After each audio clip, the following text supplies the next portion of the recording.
وعن ابی ہریرہ رضی اللہ عنہ ان رسول اللہ صلی اللہ علیہ وسلم قال من قام من مجلسه ثم رجع الیہ فهو احق به رواہ مسلم۔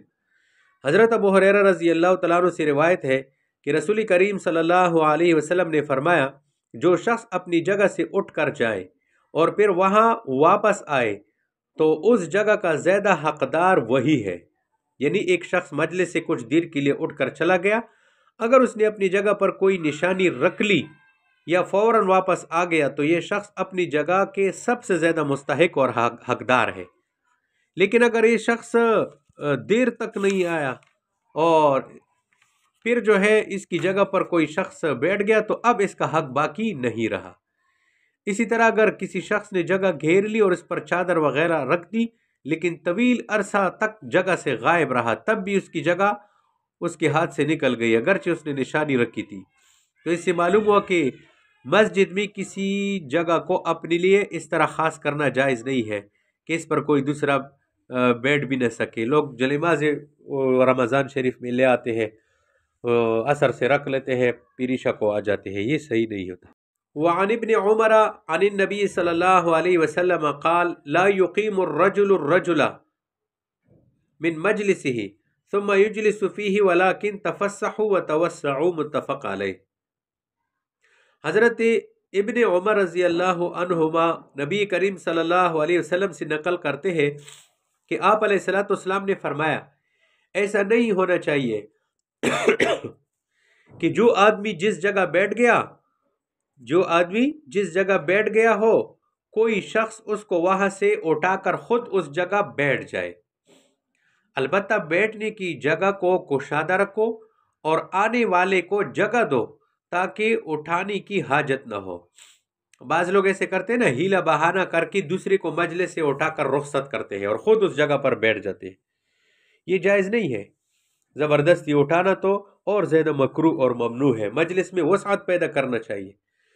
اب کسی کو کوئی جگہ نہیں ملتی تو وہ آ کے ایک بندے کو کہتے ہیں کہ آپ کو کوئی باہر بلا رہا ہے، اور باہر کوئی نہیں ہوتا، وہ باہر چلا جاتا ہے، یہ اسی جگہ بیٹھ جاتا ہے، تو یہ جو ہے ممنوع ہے۔ کسی کو اس کی جگہ سے اٹھا کر خود بیٹھنا یہ جائز نہیں ہے۔ وعن البراء ابن عازب قال قال رسول اللہ صلی اللہ علیہ وسلم من صلى اربعا قبل الحاجرة فكأنما صلاهن في ليلة القدر والمسلمان اذا تصافحا لم يبق بينهما ذنب الا سقطا رواہ البیہقی فی شعب الایمان۔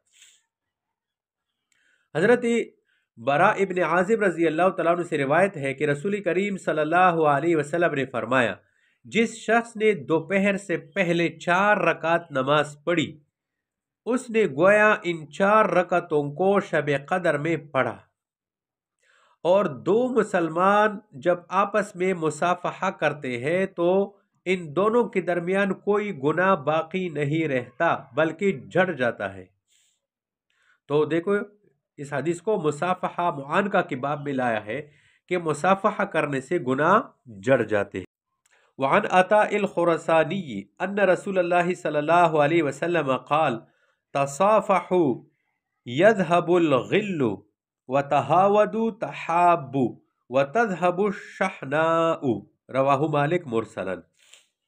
حضرت عطاء خراسانی سے روایت ہے کہ رسول کریم صلی اللہ علیہ وسلم نے فرمایا، آپس میں ایک دوسرے سے مصافحہ کیا کرو کہ اس سے بغض اور کینہ جاتا رہے گا، اور آپس میں ایک دوسرے کو ہدیہ تحفے بیچتے رہا کرو کہ اس سے محبت بڑھتی ہے اور دشمنی جاتی رہتی ہے۔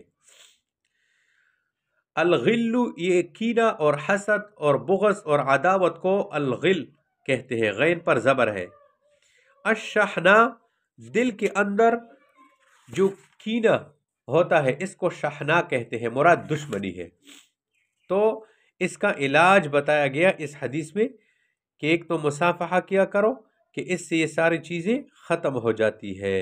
عن ابی امامۃ ان رسول اللہ صلی اللہ علیہ وسلم قال تمام عیادت المریض ان یضع احدکم یدہ علی جبہتہ او علی یدہ فیسألہ کیف ہوا وتمام تحیاتکم بینکم المصافحۃ رواہ احمد والترمذی وضعفہ۔ حضرت ابو ہریرہ رضی اللہ تعالیٰ عنہ سے روایت ہے کہ رسول کریم صلی اللہ علیہ وسلم نے فرمایا، مریض کی پوری عیادت یہ ہے کہ تم میں سے کوئی اپنا ہاتھ اس کی پیشانی پر یا اس کے ہاتھ پر رکھے اور پھر پوچھے کہ اس کا کیا حال ہے، اور تمہارا پورا سلام کہ جو تم آپس میں کرتے ہو مصافحہ ہے، یعنی جب تم سلام کرو تو مصافحہ بھی کرو تاکہ سلام پورا اور کامل ہو۔ تو اس حدیث میں سلام کا طریقہ بتایا گیا۔ وعن انس رضی اللہ عنہ قال جاء رجل یا رسول اللہ الرجل منا يلقى اخاه او صديقه اينحني له قال لا قال افيلتزمه ويقبله قال لا قال افيأخذ بيده ويصافحه قال نعم رواہ الترمذی۔ حضرت انس رضی اللہ تعالیٰ عنہ کہتے ہیں کہ ایک شخص نے عرض کیا، یا رسول اللہ، ہم میں سے کوئی جب اپنے مسلمان بھائی یا اپنے دوست سے ملاقات کرے تو کیا وہ جھک جائے؟ آپ علیہ السلام نے فرمایا نہیں۔ اس شخص نے کہا کہ کیا اس سے گلے ملے اور اس کو بوسہ دے؟ آپ علیہ السلام نے فرمایا نہیں۔ اس نے کہا تو کیا اس کے ہاتھ کو اپنے ہاتھ میں لے کر اس سے مصافحہ کرے؟ آپ علیہ السلام نے فرمایا ہاں۔ یعنی سلام کے وقت جھکنا ممنوع ہے، اس سے بدعت اور شرک کا دروازہ کھلتا ہے۔ اس حدیث میں جس طرح سلام کے وقت جھکنے کو ممنوع قرار دیا، اسی طرح اس میں ایک دوسرے سے چپک کر معانقہ کو بھی ممنوع قرار دیا گیا اور ہاتھ وغیرہ چومنے کو بھی منع کر دیا گیا۔ فقہاء نے لکھا ہے کہ ہاتھ کا بوسہ اگر دنیا کے غرض سے ہو تو پھر یہ بالاتفاق مکروہ تحریمی ہے، دنیا کے غرض۔ اگر والدین یا استاذ یا مشائخ اہل بیت اہل اللہ کا ان کے ہاتھ کا بوسہ لیا جائے تو یہ جائز ہے، مگر دنیا دار کے ہاتھ وغیرہ کو دینا یہ دنیا کی غرض سے چومنا ہوتا ہے، لہٰذا یہ جائز نہیں ہے، اس کی ممانعات ہے۔ تو اس حدیث میں ایک بات یہ سامنے آ گئی کہ سلام کے وقت جھکنا جو ہے وہ ممنوع ہے۔